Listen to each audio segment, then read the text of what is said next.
Welcome to the Black Entrepreneur Experience podcast, inside the business, buzz, and brilliance of Black entrepreneurs. Here is your host, Dr. Frances Richards.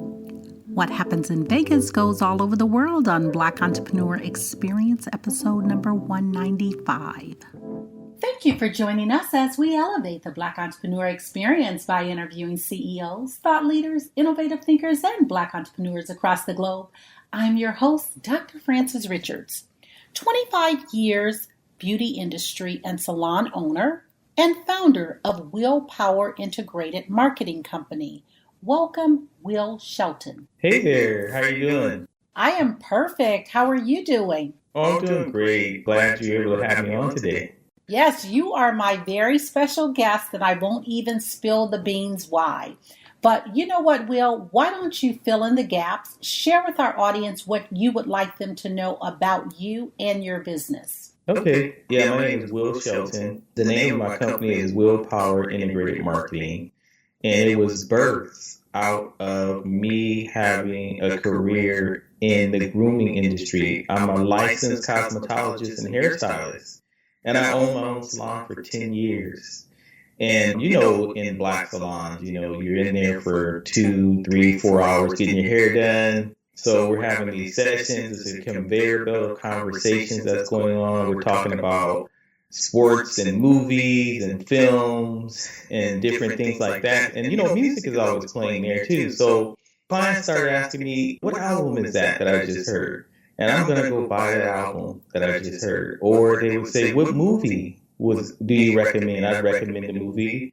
And they come back and told me they saw it. So I said, maybe I'm helping the entertainment industry to market their projects inadvertently.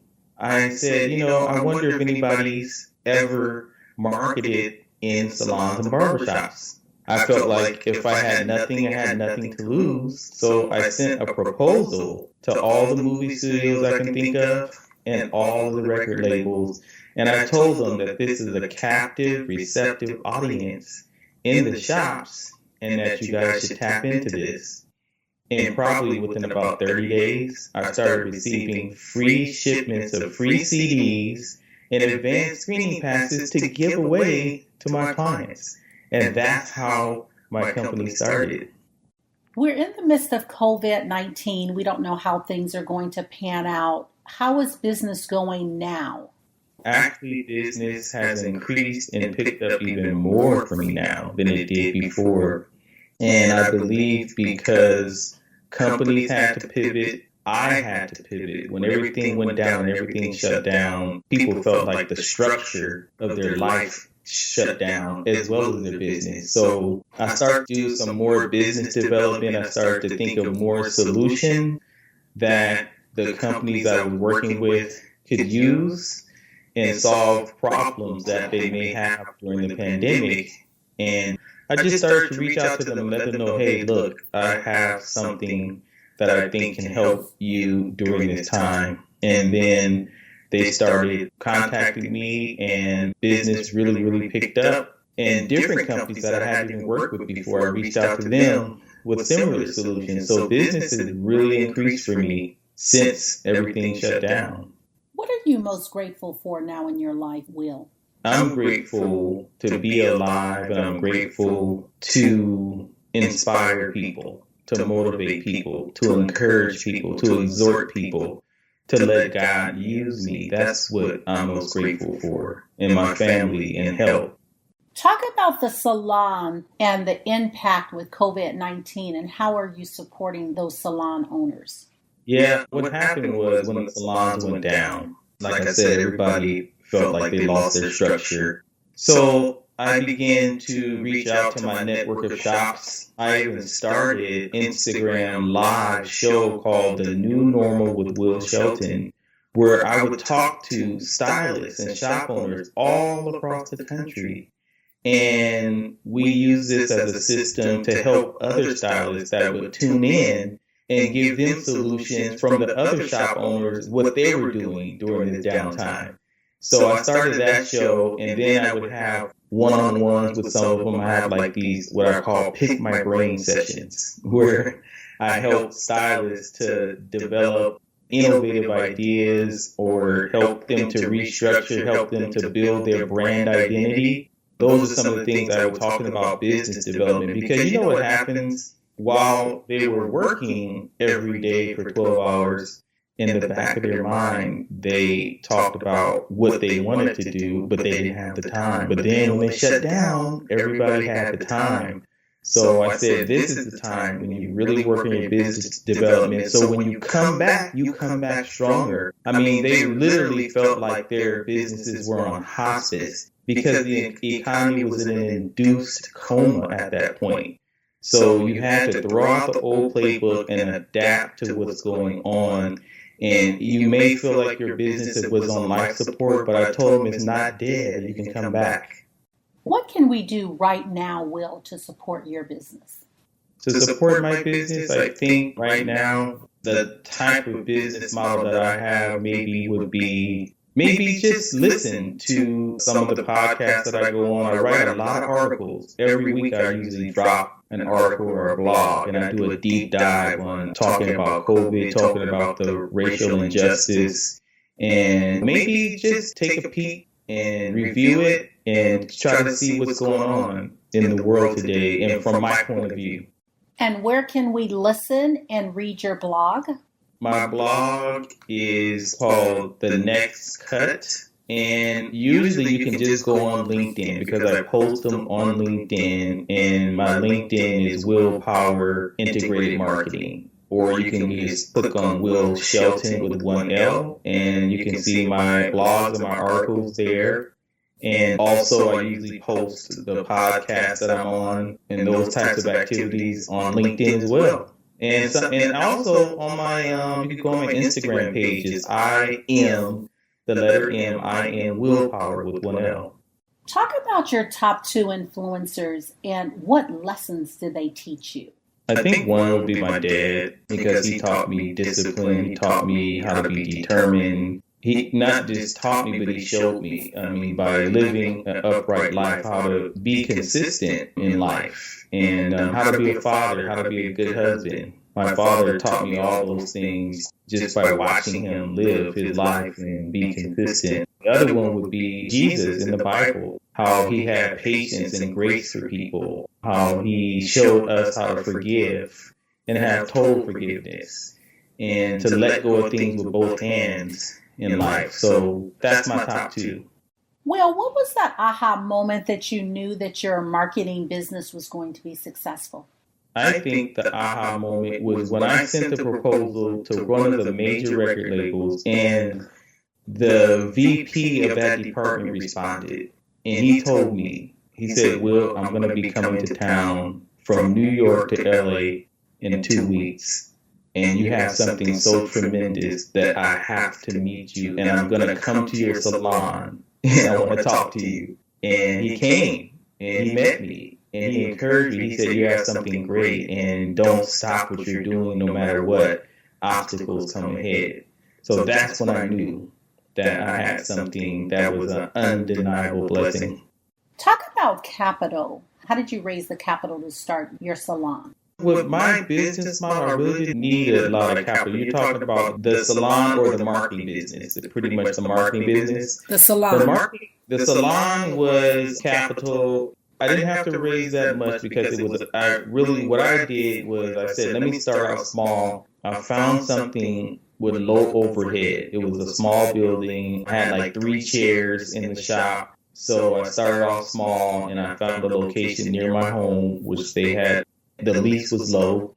I just saved up from the other salon that I was working at, and then my wife, she was working, so we just kind of put our coins together, and then we opened up the shop at that time. And then as far as the overhead for the marketing, that's more of a creative endeavor. So there really was no overhead other than maybe if I had to buy a printer or a new computer. But other than that, it's more of a thought leadership, and you're putting down creative ideas, creating campaigns and advertising for different companies and consulting with them. So there's really not much overhead for that, which was a great thing.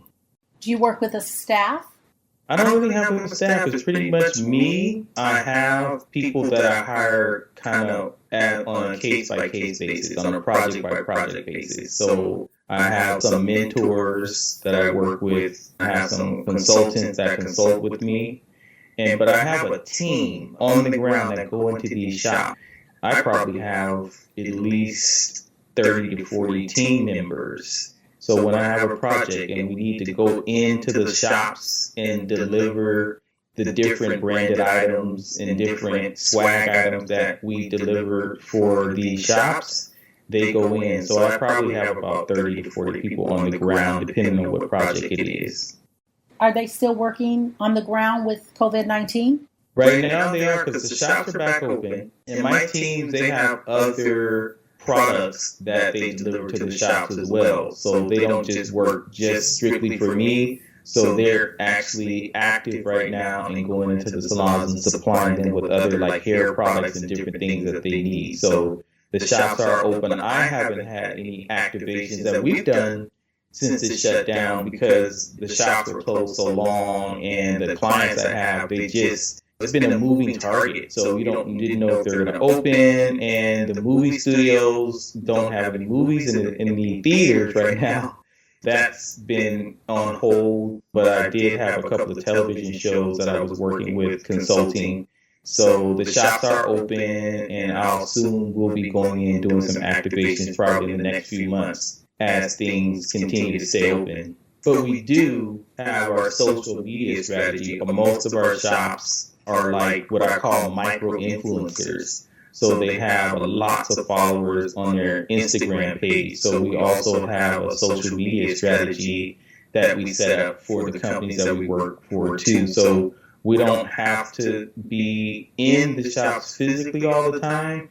We can use their social media to deliver the brand message organically through that platform.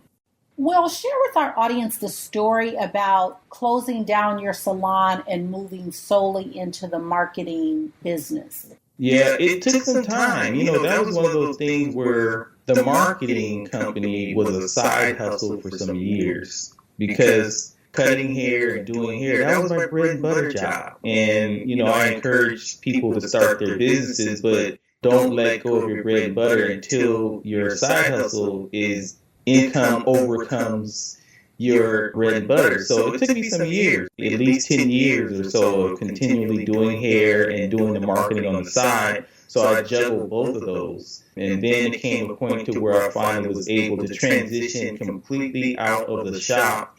It was challenging just because, I had the same clients, some for 20 years, 15 years. And I always loved the part of hair where sometimes a stylist can get more out of you in 15 minutes than a therapist in 15 years. That's how close that connection is.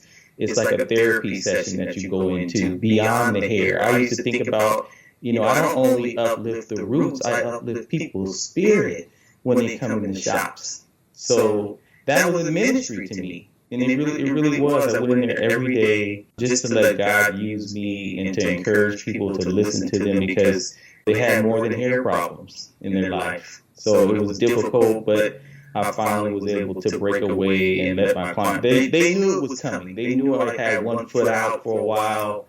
And then when I finally left, it was a sad moment because I just missed all that. And that's how it was, but I was able to do it. But it took a while. What problem exists in the world today that you would like to solve? The problem that exists in the world today, fear. Fear is false evidence appearing real. That's all it is. People ask me, how did you do what you did? How did you tackle this or get into the industry? And I tell people, never limit your point of entry in life. If you have nothing, you have nothing to lose. And it's just a matter of being afraid not to do it. Think about, what if you don't do this? What's going to happen to your life? You're going to look back 10 years later and you're going to regret it. And you're going to end up living in what I call quiet desperation because you never stepped out on faith. So it would be fear. Well, when it's all said and done, how do you want to be remembered? Talk about your legacy. I want to be remembered as a person who lived a life that outlived him. When I leave Earth, I want people to remember that this guy laid it all out there, and he gave an unreserved effort in life and willing to be used by God and willing for God to position me. You know, I tell people that be prepared for what God is preparing for you in life. And I just live by that. And I just want to be remembered. And I remember I heard a quote, somebody said, you should be ashamed to die unless you made a major contribution to humankind. Let's switch gears for a moment. Talk about your worst moment in business. What was your takeaway? My takeaway from the worst moment was be prepared for anything. You don't know what's going to come ahead of you. You know, you may think things are going smoothly, and I think you may let your guard down and think, oh, you got it made, or you got to the mountaintop. But remember, you know, you got these valleys that you're going to go into. So I remember a couple of instances where I had some real adversity, and I just remember just going inside of myself and saying, you can win what you have. You think you don't have enough or it's not going to happen. But I always remember, I tell people, you can win with what you have and you have enough. You know, you can't even be cynical enough to tell yourself that you know yourself enough that you don't have what it takes.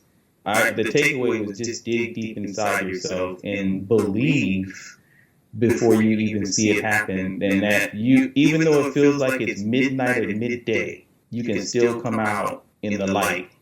Talk about your most memorable moment in life and or business. In business, it would be when I felt like I hit the jackpot and I was rewarded the account for a major movie or television show. I remember Fox Network reached out to me when the show Empire came out, and they said, hey, Will, we need to use your services. We have this show called Empire coming out, and we need a really exciting, engaging campaign. So when they reached out to me with that offer, I took it, and I did an amazing job for them. In the show, obviously everybody knows it became #1 and it broke so many records. So I think that was like probably one of the biggest times for me, and exciting and exhilarating, because I was behind something. I mean, and the general public didn't know it. They didn't know who's behind the scenes. But when I watched it on TV, I said, man, I had something to do with that, with the success of it. Well, there are so many brands and businesses that are so successful. Talk about a brand or a business that's dominating that you admire and why. Probably would be Procter & Gamble, because they've taken risks. They don't just go for the status quo. And I always tell people, you know, you got to go beyond what you see, because nothing's really as it even seems. So Procter & Gamble is a company that's taking risks, that's really targeted and built a great relationship with African Americans. They've made some great content, commercials. They've stepped out there and done some different things that other companies aren't willing. They became a leader. In fact, Procter & Gamble and their CMO, they're looked up to by the other industries. They look to them for their cues. So I think Procter & Gamble is a company that really has been a forward thinker, and they've taken the risk and they've gotten the rewards, and they've been able to do some things that other companies weren't willing to do. What drives you every day, Will, to keep doing what you're doing? Well, number one, I don't want to let God down.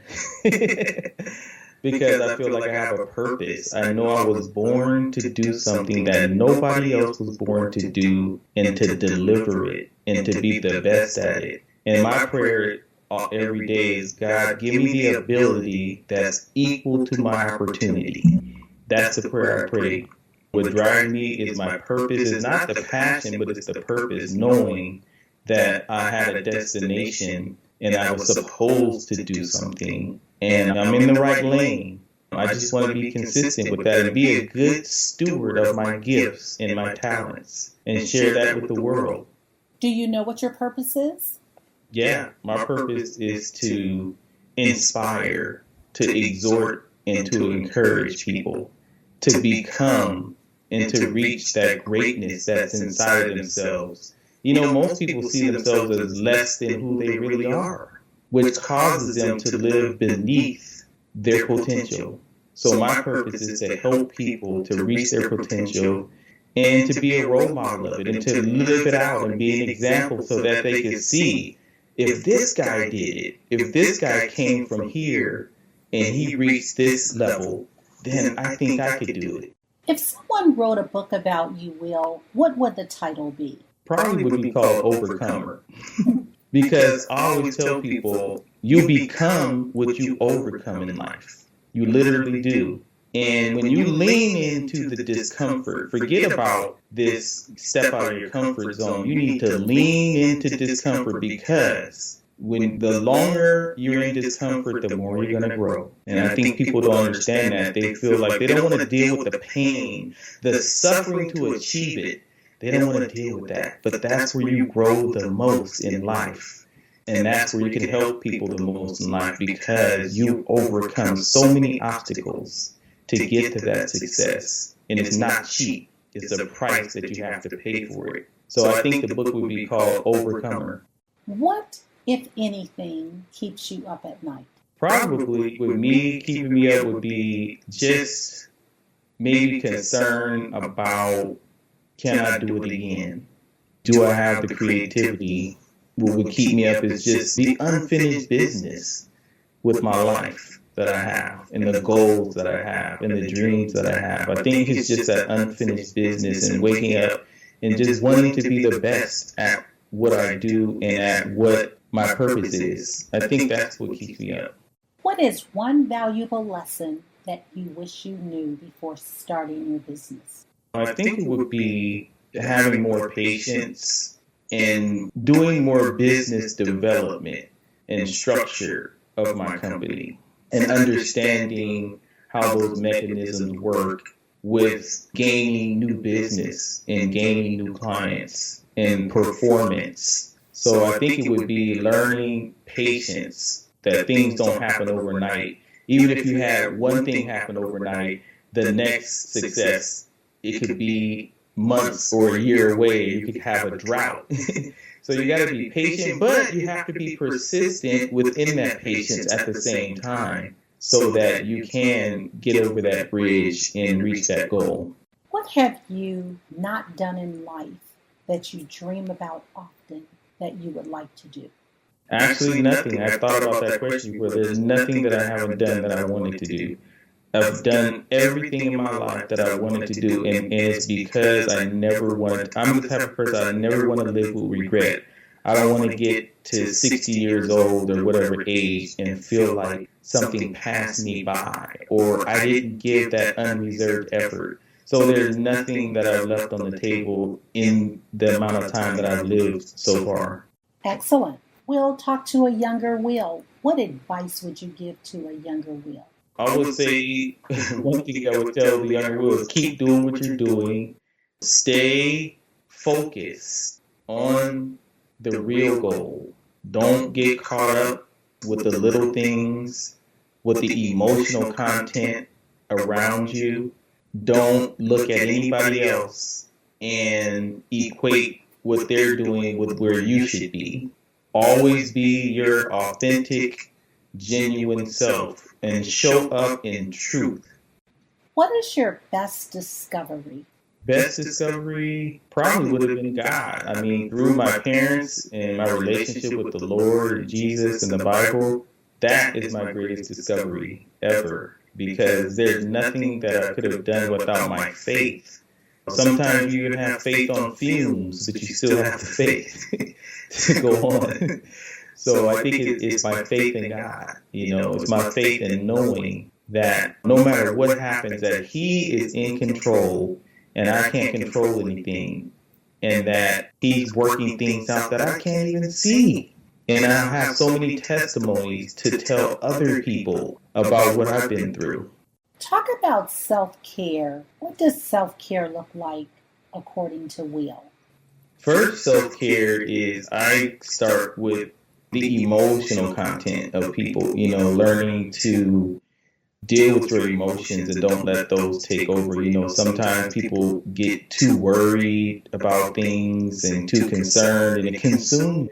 You can be concerned, but I tell people don't be consumed by things, because it really overtakes you. So emotionally, I think I look for the balance, and then I look for that in my spiritual life, just my relationship with God, and waking up every day and dealing with my spiritual life first, and then that connects with my emotions, and then my exercise, weight training. I've been a weightlifter and an exercise guru for the last 38 consecutive years, averaging 3 to 5 days a week working out since I was 13 years old. You talked about worry and being consumed, and you talked about concern. Speak to our audience with COVID-19 looming around. We don't know how long it's going to be here or what the new normal is. Drop some value bombs to our audience.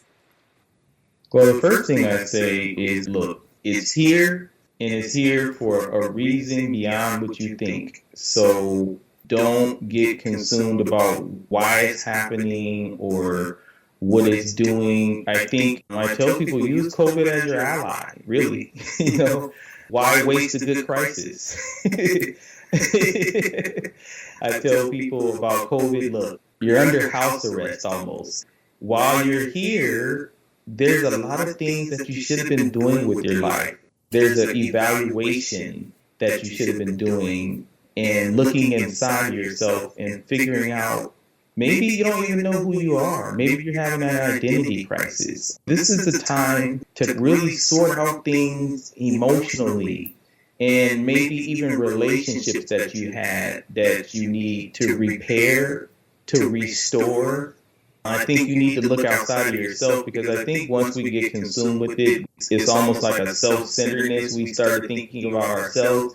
But I think if you reach out to your community, if you reach out to other people and help support them, because they're going through dynamics that could be worse than what you believe you're going through. So I think if you reach out to other people and uplift them in this time, that will help you in a tremendous way, so that you can be used, and then that just reciprocates back to you. You'll feel much better and fulfilled. Even though you're in this pandemic, you don't have to let this pandemic shut you down. Your business may be shut down, your finances may be shut down, and they talk about flattening the curve, but I talk about flattening the curve of anxiety, flattening the curve of fear. Those are the curves that really need to be flattened more than even the virus itself, because the virus of fear and anxiety are worse than COVID-19. What is some advice you wish you had followed? I wish I had followed. I'm good at following advice. So let me think about it, because I look to follow advice, and that's how I got to where I am now. So maybe you could always get better at this. And I think it's just trusting God more, getting deeper and trusting Him more, because that's where we get off track. Sometimes things happen in life, and the first thing you think is, oh my God, what's going to happen? Instead, we should think, you know what, what's God going to do? Because He got us out of the last thing. He got us out of the last thing. We have so many testimonies, and we just get overcome. We don't trust Him, and He just got us out of some situation. So I would say trusting God would be one thing that I would say. If you had to do it all over again, would you do it the same way you did it, Will, in terms of going the route of the salon, beauty, and then marketing? I would do it the same exact way, because if I wouldn't have been in the shop, I would have never had the epiphany that there was a captive audience there. I would have never developed the relationships with the people and affected thousands of lives and ministered to thousands of people from behind the chair. I wouldn't have been able to overcome the adversity, because it's not really the position that you arrive at, it's the adversity and the obstacles that you overcome. That's the real success. What book would you recommend and why? There's a book by T.D. Jakes that I like, and it's called Let It Go. And it's about forgiveness. I heard a lot of different analogies about it because they say forgiveness is about forgiving yourself. And a lot of people don't understand how to let things go with both hands. They hold on with one hand, they think they let it go. But the book called Let It Go by T.D. Jakes, I think, is a really good book for anybody because I think that's one of the biggest things that people have a hang up with is having a conveyor belt of forgiveness. And what did you have to let go? Sometimes you have to let go and forgive yourself. First, I think the biggest obstacle a lot of times is getting out of your own way. Forgiving yourself for mistakes you made. That relationship in your head that you tell yourself, I'm not good enough, or the low-grade depression you go through because you keep replaying that same storyline in your head. So I think just letting go of the things that you may have created for your own self. I love the name of your business, Willpower. Tell us, how did you come up with that name? Well, my name is Will. And I remember even when I was in the shop, I said, I need something that's memorable. With branding, you want to hear something and you're like, it sticks with you. You say, oh, I remember that, no matter where you are. So I said, will power, because you need power, you need authority, you need that to be successful. So willpower is the name I came up with, and it always stuck. Even when I was in the shop, it was called Willpower Hair Designs. So then when I created my marketing company, it was called Willpower Integrated Marketing. So that's how I came up with the name. Brilliant. Is there a social cause connected with your business? Yeah, right now it definitely is. I mean, everybody's had to pivot. We've had a double pandemic. The first was COVID. The second was all the racial injustice and brutality that's been going on, for 400 years. So now what I'm doing is I'm coaching companies and brands and agencies and helping to bolster their diversity and inclusion departments because they're afraid. They have a lot of fear. They think it's insurmountable. And I tell them, no, it's not insurmountable. The first thing is you get nowhere until you get real. A lot of people don't know what diversity and inclusion is. The best analogy, what I ever heard was somebody said diversity is being asked to the party and inclusion is being asked to dance.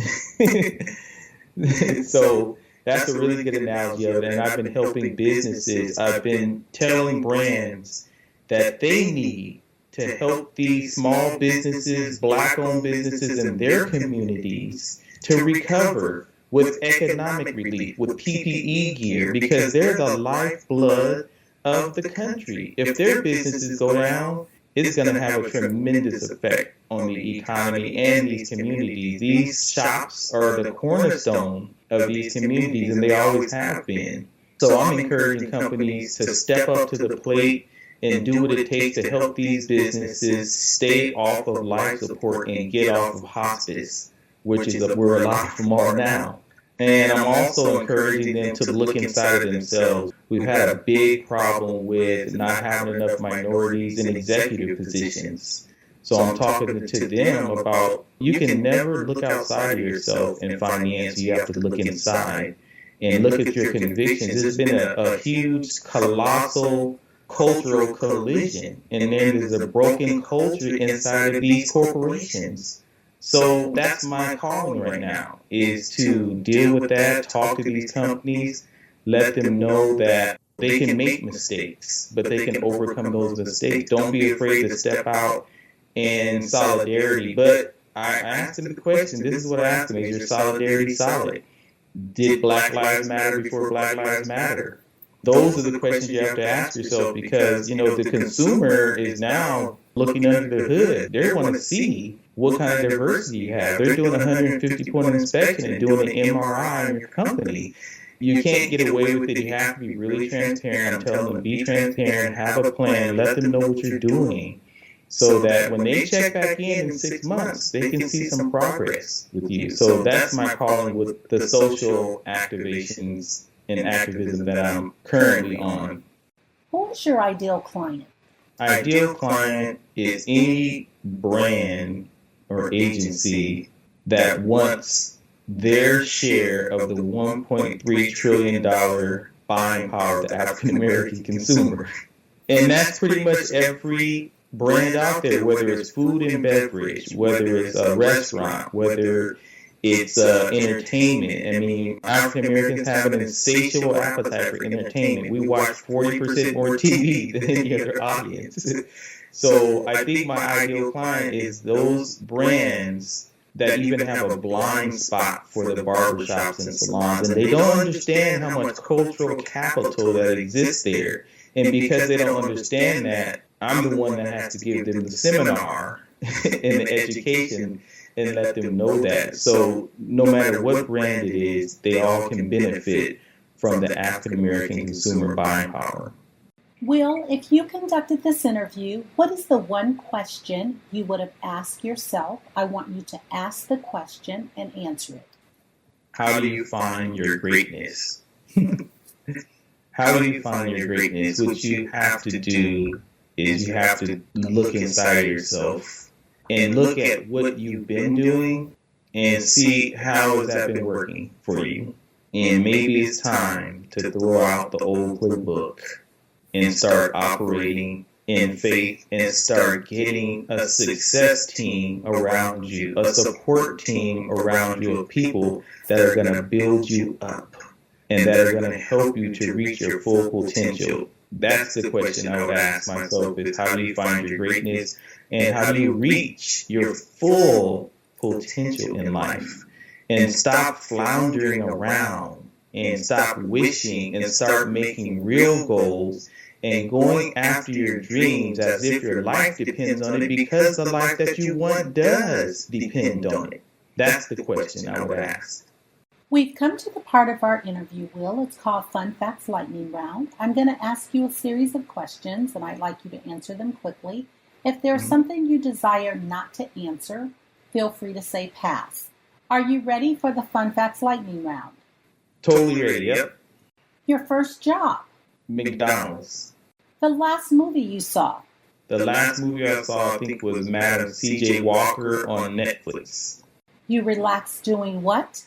Working out and getting massages after the workout. Your favorite singer or rapper?